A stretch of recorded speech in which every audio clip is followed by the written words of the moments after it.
السلام عليكم ورحمة الله تعالى وبركاته. اليوم إن شاء الله فيديو جديد ووصفة جديدة على قناتي وقناتكم. إن شاء الله غادي نشارك معكم حلوة يعني بدون دقيق، بدون بيض، بدون يعني كاع مكونات الحلوة ما عندناش. غادي نشاركوا حلوة اللي هي مفيدة للجسم، كتحتوي على واحد المكونات اللي غادي ينفعونا في جسمنا. بقاو معايا في طريقة تحضير وفرجة ممتعة.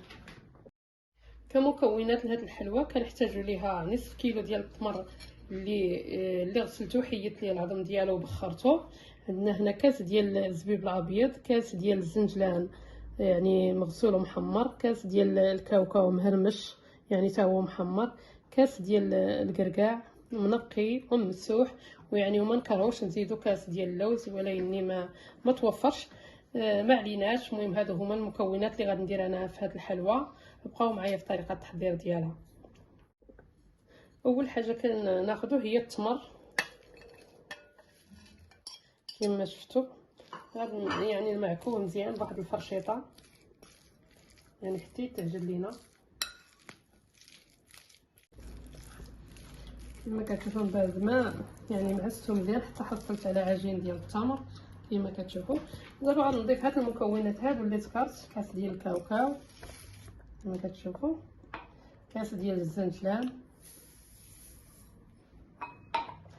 كاس ديال القرقاع، ثم كاس ديال الزبيب. بالنسبه للقرقاع يكون طريفات صغار بحال هكا. صافي غادي نحركوا هاد المكونات كاملين في هاد العجينه ديال التمر.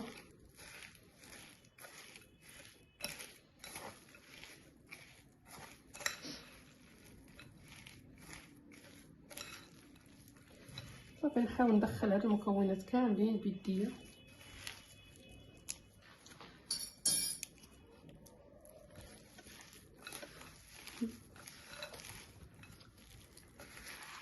يعني نعجنهم مزيان.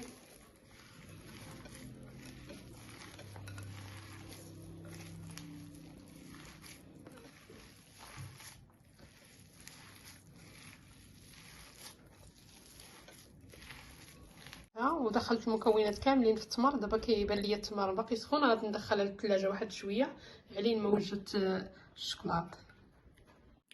كما كتشوفوا من بعد ما حطيتها في الثلاجه وخرجتها يعني حتى بردات لينا شويه. دابا ذوبت الشكلاط الابيض كما كتشوفوا مع الجو بارد شويه، درت ليه تحت الماء سخون. صافي غادي نبدا نشكلها على شكل كويرات وغادي نحطها في الشكلاط.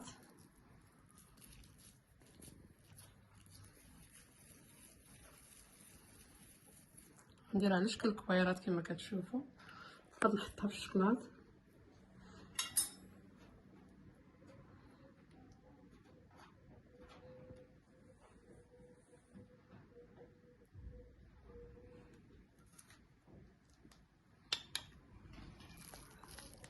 يمكن لينا الا مبغيناش نديروها في الشكلاط نديروها على شكل كويرات بهذا الشكل هذا، نخليوها بلا الشكلاط حتى هي راه كتجي زوينه، كتجي زوينه في الماكله ديالها.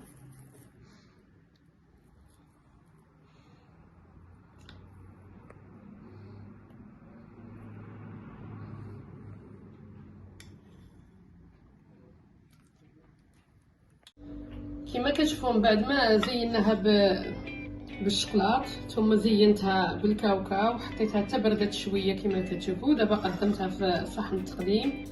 هذا هو الشكل النهائي ديالها كما كتشوفوا، كتجي زوينه بزاف كما كتشوفوا. زينتها بالكاوكاو. دابا غادي نقطعها معاكم. يعني كتجي زوينه بزاف هاد الحلوى،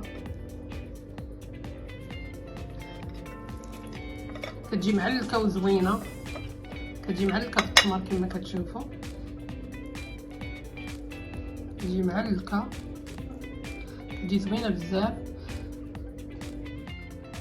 وإلا عجبكم هذا الفيديو ما تنساوناش ندير لايك ديالكم والتعليقات ديالكم، راه بالنسبه لينا مهمين. وكنتمنى ان شاء الله اللي طاح في يدو القناه ما ينساش بواحد اللايك بواحد التعليق.